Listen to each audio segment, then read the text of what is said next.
করবে এরকম কোন আমল বান্দার নাই।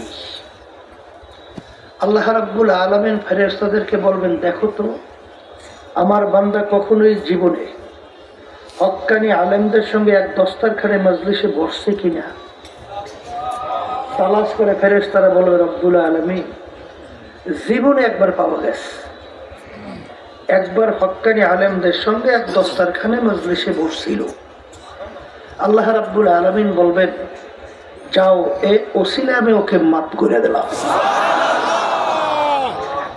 আজকে যারা মাহফিলে আসছেন, নিয়াত যাদের সহি, এই ওসিলাত আল্লাহ রাব্বুল আলামিন মাফ করে দিতে পারে না? ফিতনা ফাসাদের যুগ বলছি। আগের যুগে কোনো মুসলমান জানতোই না, নামাজ না পড়ে আবার মুসলমান দাবি করে কিভাবে। ইয়াজিদের নাম শুনছেন? ইয়াজিদের নাম শুনলে আমাদের কাছে খারাপ লাগে না? কিন্তু তার ইতিহাস পড়লে দেখবেন 5 ওয়াক্ত নামাজ জামাত সহকারে ইমামতি কইরা পড়াইতো। কারণ মুসলমান দাবি করতে হলে নামাজ না পড়লে ও মুসলমান পরিচয় দেওয়ারই কোনো পরিবেশ ছিল না। আল্লাহ রাসূল সাল্লাল্লাহু আলাইহি ওয়াসাল্লাম বলেন, মুসলমান এবং কাফের, কাফের কাকে বলে? যারা আল্লাহকে অস্বীকার করে। এদের ভিতরে পার্থক্য হলো নামাজ। আমি বলি নাই, আল্লাহ রাসূল বলেছেন সাল্লাল্লাহু আলাইহি ওয়াসাল্লাম। আল্লাহ রাসূল সাল্লাল্লাহু আলাইহি ওয়াসাল্লাম বলেন, মুসলমান যারা ঈমানদার, আল্লাহকে বিশ্বাস করে, যারা আখিরাতকে বিশ্বাস করে, আর যারা নাকি আল্লাহকে বিশ্বাস করে না, আখিরাতকে বিশ্বাস করে না, এর ভিতরে পার্থক্য হলো নামাজ। বলেন, মুসলমান নামাজ পড়ে, বলেন, আর কাফের নামাজ। as-salatu miftahul জান্নাহ। আল্লাহ রাসূল সাল্লাল্লাহু আলাইহি ওয়াসাল্লাম বলেন, নামাজ হলো বেহেশতের চাবি। আমরা এখানে কষ্ট করে আসছি, সমস্ত কাজকর্ম ফালাইয়া, উদ্দেশ্য কি? জাহান্নাম থেকে বাঁচবো, বেহেশতে যাব। কি কথা কি আমার ব্যতিক্রম না? ঠিক আছে, তাইলে জাহান্নাম থেকে বাঁচবো, বেহেশতে যাব। আল্লাহ রাসূল সাল্লাল্লাহু আলাইহি ওয়াসাল্লাম বলে, যদি বেহেশতে ঢুকতে চাও, নামাজ নামক চাবি ছাড়া তোমার জন্য বেহেশতের দরওয়াজা খুলবে না। তাহলে বেহেশতে ঢোকার জন্য কি লাগবে? কিসের চাবি? নামাজ নামক চাবি। কথা ঠিক না ভাই? ঠিক। as-salatu mi'rajul mu'minin, কৌল আছে কৌল। নামাজ হলো আল্লাহ এবং বান্দা বান্দীদের মধ্যে সম্পর্কের কথোপকথন, সম্পর্কের মাধ্যম। যারা আল্লাহর সঙ্গে সম্পর্ক তৈরি করতে চান, নামাজ ব্যতি রেখে আপনার সাথে আল্লাহর সম্পর্কের দ্বিতীয় আর কোনো রাস্তা নাই। তাহলে আল্লাহর সঙ্গে সম্পর্ক করতে চান? আসতে বলে তো, তাহলে কি লাগবে? আল্লাহ রাব্বুল আলামিন কোরআনুল কারীমের ভিতরে বলছেন, ইন্নাস সালাতা তানহা আনিল ফাহশাই ওয়াল মুনকার। আল্লাহ রাব্বুল আলামিন বলছেন, নামাজ তোমাদের সমস্ত খারাপ কাজ থেকে ফিরিয়ে রাখবে। খারাপ কাজ থেকে কিসে ফিরিয়ে? বলেন। এক সাহাবী নামাজও পড়তো, মাঝে মাঝে কিছু খারাপ কাজও করত। সাহাবায়ে কেরাম বলেন, আল্লাহ রাসূল সাল্লাল্লাহু আলাইহি ওয়াসাল্লাম, সাহাবী তো নামাজ পড়ে আবার কিছু খারাপ কাজও তো করে। আল্লাহ রাসূল সাল্লাল্লাহু আলাইহি ওয়াসাল্লাম বলেন, তাকে ছেড়ে দাও, তাকে নামাজ পড়তে থাকুক। এক সময় দেখা গেল আল্লাহর বান্দা সমস্ত খারাপ কাজ থেকে ফিরে আসছে। শোনেন, ঈমানের পরই কিয়ামতের ময়দানে কোন প্রশ্ন? বলেন। নামাজের গুরুত্ব সম্পর্কে আয়েশা সিদ্দিকা রাদিয়াল্লাহু তাআলা আনহা বলেন, যখন নামাজের সময় হতো আল্লাহ রাসূল সাল্লাল্লাহু আলাইহি ওয়াসাল্লাম যে আমাকে এত মোহাব্বত করে, কিন্তু নামাজের যখন সময় হতো মনে হয় যেন আল্লাহ রাসূল সাল্লাল্লাহু আলাইহি ওয়াসাল্লাম আমাকে চেনেই না, এমন ভাবে প্রেশার হয়ে যায়। আর বর্তমানে এক শ্রেণী আমার বাজানরা আছে, নামাজ পড়ে তো ঠিক, কিন্তু নামাজের গুরুত্ব নাই। কথা বলেন। এই অনেকে দেখছি নামাজ পড়ে কখন রুকুতে গেল, কখন সেজদায় গেল, কখন সালাম ফিরে গেল, এমন হয় দুই কাঁধের ফেরেশতা উঠের ভয় নাই, ও উঠের ভয় নাই, ঢুকছে তাড়াতাড়ি কেমন বেরো, পাগল হয়ে গেছে। কথা ঠিক না? ঠিক। এই জন্য আমার বাজানদেরকে বলবো, মুসলমান কাফেরের ভিতরে পার্থক্য কি? মুখ খুলে বলেন। আল্লাহর সঙ্গে সম্পর্কের মাধ্যম, সমস্ত খারাপ কাজ থেকে ফিরে আয়। হ্যাঁ, বেহেশতে ঢোকার জন্য চাবি। এখন আমার বাজানদেরকে জিজ্ঞাসা করব, শোনেন, এক ওয়াক্ত নামাজ, নামাজ ফরজ কয় ওয়াক্ত? বলেন, মুখ খুলে বলেন। এক ওয়াক্ত নামাজ কেউ যদি ইচ্ছা করিয়া, আলিশামি বলি আমরা, আলিশামি, আলিশামি বোঝেন তো? আলিশামি কইরা কেউ যদি এক ওয়াক্তের নামাজ অন্য ওয়াক্তের নিয়ে কাজা কইরা পড়ে, নামাজ পড়ছে কি কইরা, মানে ওই ওয়াক্ত আর নাই। যেমন জোহর ওয়াক্তের নামাজ কোন ওয়াক্তে পড়ছে? আসলে এই কাজটা যদি কেউ ইচ্ছে কইরা আলিশামি কইরা করে, এই অপরাধের জন্য কোরআন এবং হাদিস অনুযায়ী 2,88,00,000 বছর জাহান্নামের আগুনের ভিতরে জ্বলতে হবে। জোরে বলে নাউজুবিল্লাহ। একেবারে এক ওয়াক্ত নামাজ ছাইরা দিলে তার জন্য কত জাহান্নাম, তা কিন্তু কোথাও নির্ধারিত নাই। নামাজ কখন ছাড়তে পারবে, কখন পারবে না। এই আল্লাহর বান্দারা, মহিলাদের সন্তান খালাস হয়েছে, বেশিরভাগ ভিতরে, কম ভাগ বাহিরে। ওই অবস্থায় যদি নামাজের রক্ত চলে যাওয়া শুরু করে, ওই আল্লাহর বান্দির যে কোনো প্রক্রিয়ায়, ইশারার মাধ্যমে হোক, যে কায়দায় হোক, ওই ওয়াক্তের নামাজ তখন আদায় করতে হবে। এত বড় কঠিন হুকুম নামাজের। এখন আমার বাজানদেরকে আমি জিজ্ঞাসা করব, অনেক আমার যুবকরা আসেন, অনেক আমার মুরব্বীরা আসছেন, অনেক আমার ভাইরা আসছেন, পর্দারে মা বোনরা শুনতেছে, হুশ থাকতে, জীবন থাকতে 5 ওয়াক্ত নামাজ ছাড়বেন না, এরকম নিয়ত কে কে করতে পারেন? হাত উঠান। সবাই উঠেছে না? 2-1 বাদ আছে, একটু পাশে তাকাই দেখেন তো, দেখেন দেখেন, পাশে তাকাই দেখেন। আলহামদুলিল্লাহ বললে হাত নামা। সবাই বলেন আল্লাহুম্মা আমিন। আল্লাহ আপনি কবুল করে না।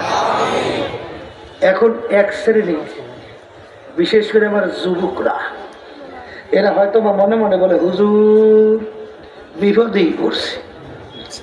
আসছিলাম ইস্তেমায়, আগে শুনছি কিনা এমন একটা কথা, হুজুরে বলে আটকাইয়া মাহফিল দেয়। আটকাই মাহফিল বোঝেন নাই?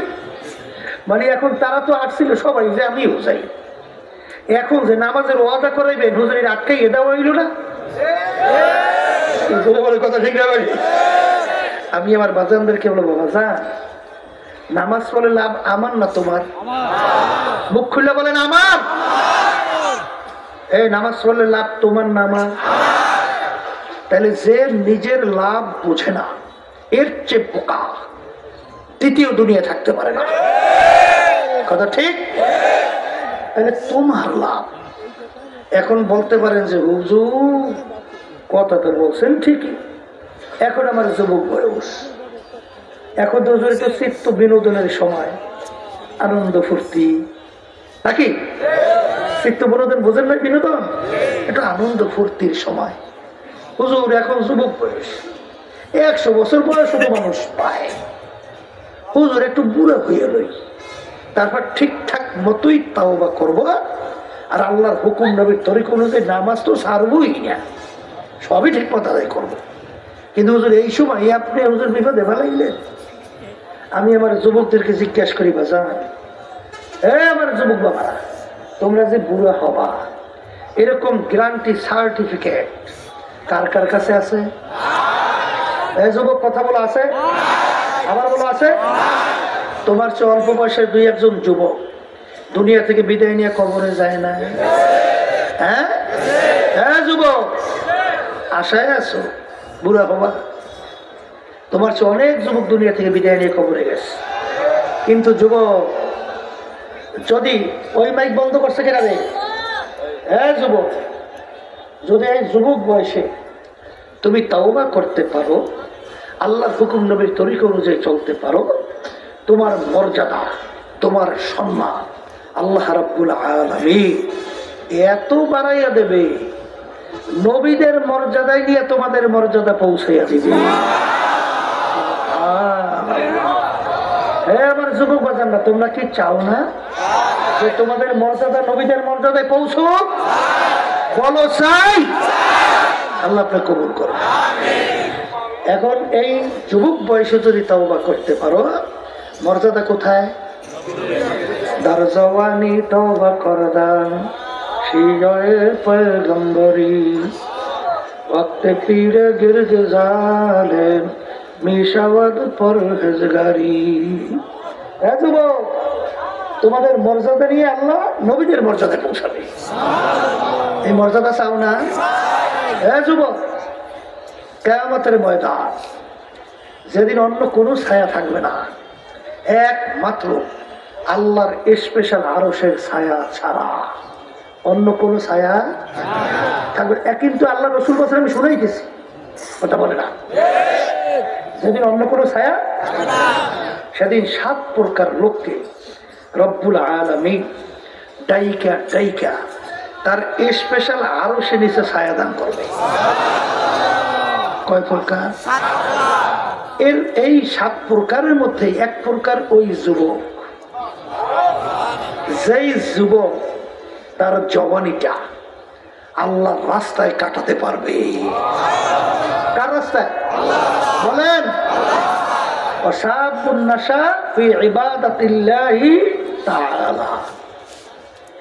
যেই যুবক তার জওয়ানিটা আল্লাহর রাস্তায় কাটাতে পারবে, সেই যুবককে আল্লাহ ডাইকা তার স্পেশাল আরশে ছায়া দান করবে। আমার যুবক বাজানরা, তোমরা কি চাও না যে কিয়ামতের ময়দানে ওই কঠিন যেদিন আল্লাহর স্পেশাল আরশের ছায়া ছাড়া অন্য কোনো ছায়া থাকবে না, সেদিন আল্লাহর আরশের নিচে ছায়া চাও না? বলো চাই। আল্লাহ আপনি কবুল করে। এখন এক শ্রেণী আমার মুরব্বীরা, এরা মনে মনে বলে, হুজুর সব তারই প্রশংসা সুবিধা সবই যে যুবকের, আমাদের ভালো কি জোরে বলে কথা ঠিক যাবে? ঠিক বলে হুজুর, আমরা তো আগে বুঝি নাই, এখন বুড়ো বয়স, এখন তো তাওবা করছি। হুজুর আমাদের জন্য কোনো সুযোগ নাই?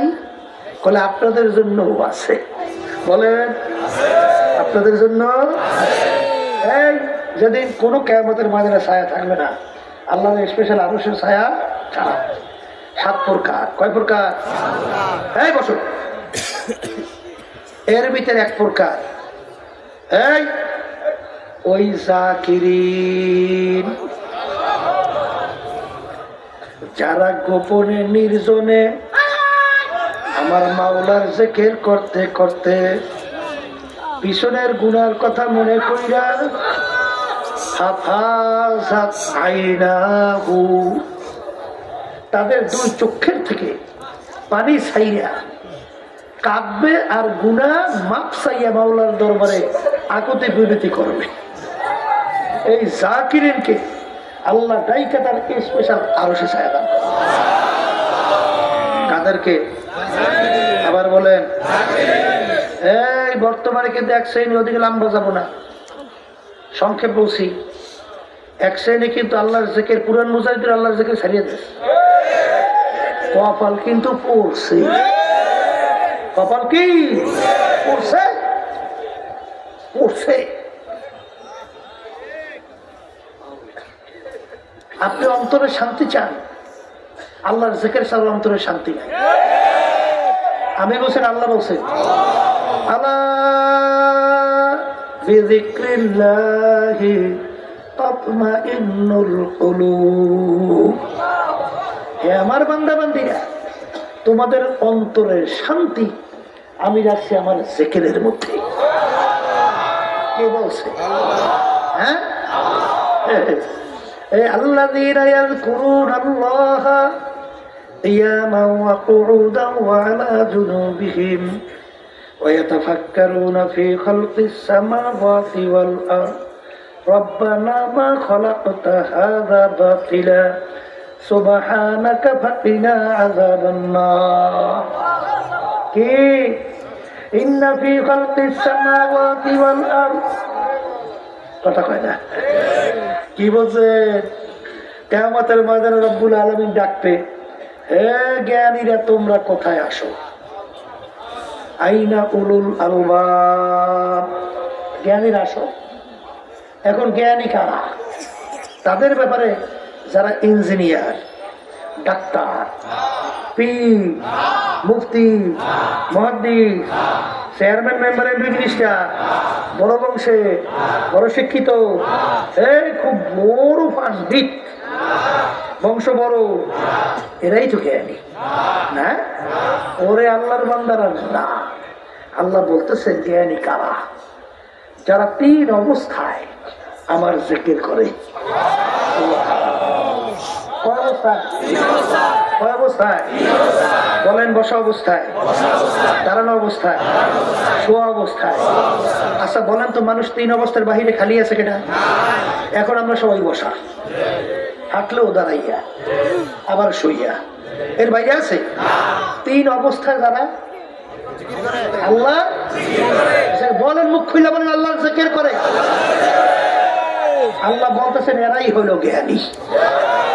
এরাই কি জ্ঞানী? তাহলে বুঝতে হবে। অনেকে বলে হুজুর নামাজ তো আল্লাহর জিকির। হ্যাঁ, নামাজ তো আল্লাহর জিকির, কথা ঠিক আছে। কোরআন কারীম তেলাওয়াত আসতে বলে, অন্যান্য ইবাদত আল্লাহর জিকির। কিন্তু হুজুর বইসে বইসে হাঁটতে হাঁটতে জবানি জিকিরটা লাগবে কি? এই এখন বলেন তো, আপনি ক্ষেতের ভিতরে কাজ করেন, কাদার ভিতরে নাইমা ধান লাগান, তখন নামাজ পড়তে পারবেন না? আসতে কয় তখন কোন জিকির?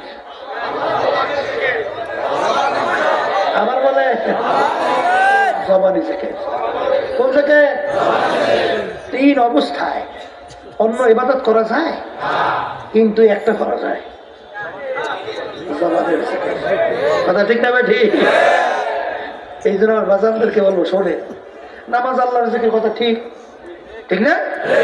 এই নামাজের ব্যাপারে মালিক কি বলেন? ফাইযা কুদিয়াতিস সালাত ফান্তাশিরু ফিল আরদ ওয়াবতাগু মিন ফাদলিল্লাহ ওয়াযকুরুল্লাহা কাসীরা। এখানে নামাজের কথা আল্লাহ রাব্বুল আলামিন আলোচনা করার পরে আল্লাহ বলতেছেন, মোটেও দেরি করিস না, জমিনের ভিতরে নাম। কেন নামবে? বলেন হালাল রিজিক কামাই করার জন্যে। বলেন এক শ্রেণী বর্তমানে কিন্তু আছে, সংখ্যায় বলতেছি, সর্বনাশ মুজাহিদ হয়েছে, আইসে আমার কাছে দোয়া আছে, হুজুর এখন আর দুনিয়ার কাজ কর্ম কিছু ভালো লাগে না, এখন 24 ঘন্টা ইমাম সাহেব ইবাদতের ভিতরে লিপ্ত। এই সর্বনাশ যাওয়ার পরে এইটাই বলছে, হ্যাঁ হালাল রিজিক কামাই করে, এটা ইবাদত না? আসতে কয় না, এটা ইবাদত নয়? হ্যাঁ, এরা সারিয়া দরবেশ হয়েছে। ওরে সর্বনাশ, বুজুর্গ হয়েছে। এই জন্য কোন এক কবি বলছে, বুজুর্গই কি নেহি হামকো জরুরত, বুজুর্গি কি নেহি হামকো জরুরত, গোলাম আপনা বানালে আয় খোদায়া। হে আমার মালিক, আমি বুজুর্গ হইতে চাই না, আমি চাই তোমার গোলাম হইতে। ঠিক না? তাইলে হালাল যে কামাই করা এটাও আল্লাহর হুকুম। হালাল যে কামাই করতে নামবা, কিন্তু ওই কামাইয়ের মধ্যেও আমার জিকির, আমার স্মরণ বেশি বেশি পরিমাণে করো। নামাজের কথা হয়ে গেছে, কথা কয় না? এরপরে আবার বেশি জিকির করার জন্য বলছে, কোন জিকির? কথা কয় না? এই আগের যুগের ভিতরে একটা নিয়ম ছিল, এই হজের কার্যক্রম শেষ করার পরে বসে বসে চাটামি মারতো। এক এক শ্রেণী মানুষ আছে না, এই আমার সেনো, আমি সৈয়দ বংশের, আমি কোরাইশ বংশের, আমি চৌধুরী বংশের, আমি তালুকদার বংশের, কথা বলে না? এরকম বসে বসে চাটামি মানে একদম। এখন আল্লাহ রাব্বুল আলামিন বলতেছে তাদেরকে লক্ষ্য করিয়া, উযকুরুল্লাহ কাযিকরিকুম আবাআকুম আও আশাদ্দা যিকরা। এই তোমরা বসে বসে তোমাদের বাপ দাদা বংশের যত বেশি আলোচনা করো তার চেয়েও বেশি আমার জিকির করো। সবাই জোরে বলেন সুবহানাল্লাহ।